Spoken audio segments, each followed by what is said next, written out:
Hey there, Funkadelic Fluffers, Lurks here. Today we're going to talk about harassment of furry content creators.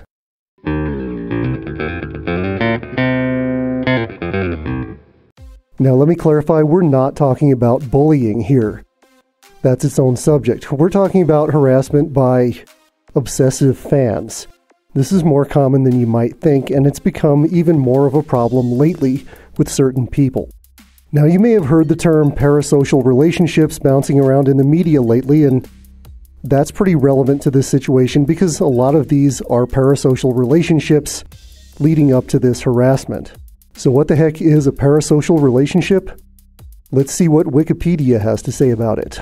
Parasocial interaction refers to a kind of psychological relationship experienced by an audience in their mediated encounters with performers in the mass media, particularly on television and on online platforms.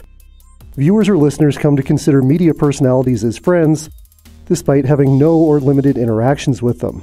PSI is described as an illusionary experience, such that media audiences interact with personas, celebrities, fictional characters, social media influencers, as if they're engaged in a reciprocal relationship with them. Okay, that's a lot to process, but basically it's a one-sided relationship where a fan of a content creator or a media personality starts to think they're actually friends with them. This can lead to unhealthy and obsessive interactions.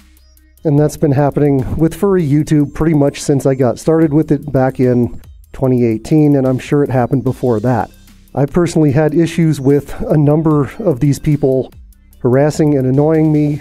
You do tend to kind of make yourself a target when you put yourself out on platforms like this, or even on social media if you have a lot of followers. If you follow the juicy furry gossip, you may know that a certain person has been talked about quite a bit in the last couple months in the furry YouTuber world, and that spills over onto Twitter as well. Now, I'm not going to talk about that person. You may know who it is, you may not, but I'm not going to talk about him for two reasons. Reason number one, it would be beating a dead horse. There's already YouTube videos talking about this person and what they've done to certain YouTubers. Reason number two, more importantly, I have no beef with this person. They've never caused any problem for me personally.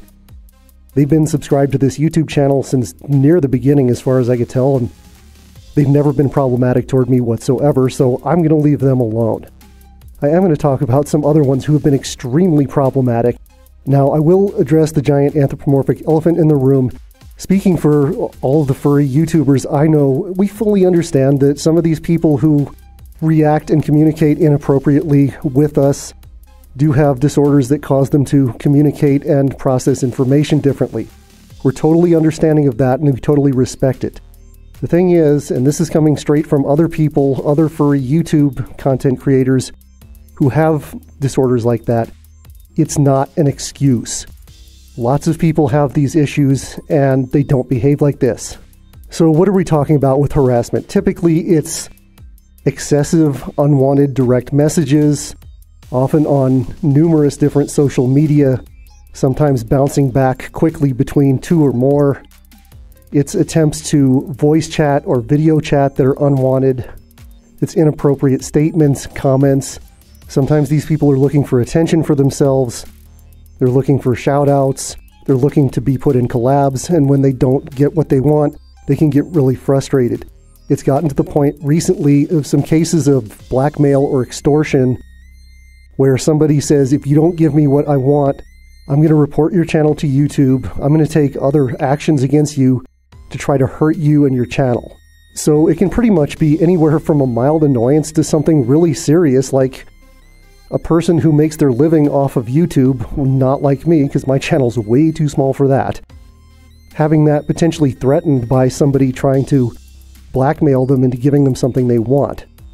There are certain names that every single furry YouTuber knows. So I'm not going to name anybody who hasn't bothered me personally, and in one case I'm not going to name them at all because I don't want them to be upset by the fact that I'm talking about them. But there are a few that I'm going to mention by at least their online name, or many names in the case of one person. Every furry YouTuber has been annoyed by Jack's Corner. They started super early. Right after I started my channel, I started getting bombarded with DMs, unsolicited attempts to video chat with me, Super annoying. And they don't give up. Let's see, how many other accounts do I know them by? Okay, what are their other names they've gone by? Kevin Kangaroo, Astian Husky, No Context Furries, and the most recent one is Ryan Shep, I believe. Yeah, if you see any of those names pop up, even if you're not a content creator, just block them, please. Do yourself a favor. Now, the other one I'm going to talk about real quick has burst onto the scene here in the last 6 months or so and annoyed everyone on furry YouTube. They are intolerable. Their name is Skylar. It goes by some variant of that depending on what social media they have an account on. It's usually Skylar, and it usually has a profile picture of a ceiling fan. Okay, yeah, we got to discuss that one. Now, this person will start messaging furry YouTubers on various social media. If they're not successful on one, they'll just move to another. And they'll try to get you to join a Google meeting where you will view their collection of photographs of ceiling fans. You heard me right, I'm serious. This person is obsessed with ceiling fans, and they will stop at nothing to share this obsession with every furry YouTuber out there. They recently were one of the ones that resorted to blackmail, telling Stormy Falf that they were going to report her channel on YouTube as inappropriate if she didn't acknowledge him.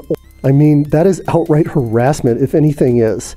Now, Skylar even sent Stormy a snapshot of the message they were going to send to YouTube to report her channel as inappropriate as proof that they were willing to do this. Of course, their extortion didn't work, but they're willing to stop at nothing. Why they want everyone to look at their collection of ceiling fans, I don't know. I think they just need attention, and they probably need some other type of help. Let's hope they get it.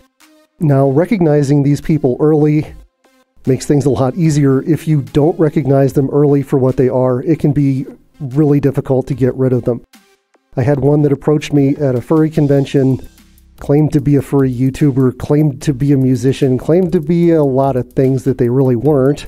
They wanted to do a collab with me, and they started to do voice chats and stuff, and I obliged and got sucked into their little rabbit hole and started regretting it pretty quickly once I realized they weren't what they claimed to be.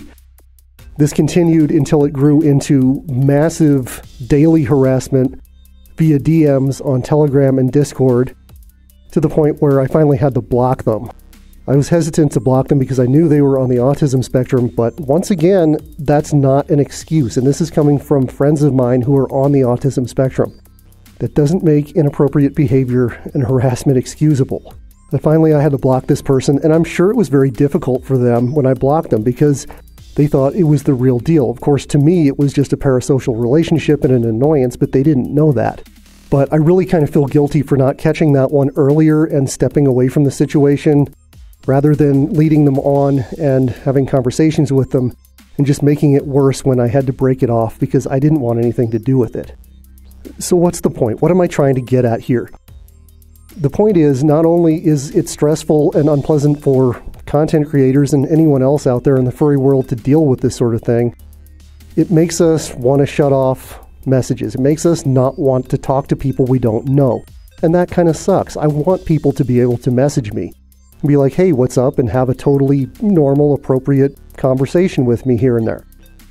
What I don't want is harassing obsessive fans bothering me nonstop or asking for inappropriate things like looking at their ceiling fan collection. I think a lot of content creators are shutting down their DMs to mutuals only, kind of tightening their social circle to the point where unfortunately they don't get to meet new people because you don't want to take the risk. You have to be paranoid every time you get a message that it's going to be somebody that's going to be weird, obsessive, and inappropriate. Now, I don't do a whole lot of call-out content, but the two names that I did actually call out I felt were bad enough that they needed to be talked about. What's the takeaway from this? Well, basically, don't do these things. If you watch somebody's content and you're starting to have these weird feelings like you're actually friends with them, but you've never interacted with them, recognize it and realize you might be kind of drifting toward that parasocial relationship end of things. And you might want to think about it and say, oh wait, hey, I don't know this person, okay? trying to pull people into your odd things that you're interested in without even knowing them is another big no-no. We don't want to see your ceiling fans, okay? Keep that to yourself. Keep that to your ceiling fandom. Is there a ceiling fandom? I wonder. Basically, just don't be a weirdo. If you notice that you're getting blocked by a whole ton of people, you might want to figure out what's going on. You might want to ask some other people to kind of filter your messages before you send them to their intended recipient. Be like, hey, if you were furry YouTuber so-and-so, what would you think if I sent you this message? And your friend might be like, there's a problem with that. Yeah, you might want to reword it, and you might want to get some input if you're not sure. It's not like we don't want to talk to you. Personally, I like talking to new people, but again, I have to have this paranoia because there are a certain small number of people who are just really creepy. Okay, I know I sort of rambled with this one. It wasn't scripted. It was just sort of a random rant, but I think I got what I was trying to say out there. So yeah, this is something that we have to deal with, and this is something that you'll have to deal with if you decide to get on YouTube or TikTok or other media platforms and put yourself out there in the furry world or the non-furry world. It's just another bump in the road that you have to deal with. Learn to recognize these people early and learn to shut them off. There's just nothing else you can do but block them and move on and prevent yourself from having to deal with the kind of stress that a lot of us have had to deal with due to these people. I legitimately hope that all of these people are getting help, are getting therapy. Don't be a weirdo. Don't be a creep. Be a cool, chill furry. Thanks for tuning in. We'll see you next time.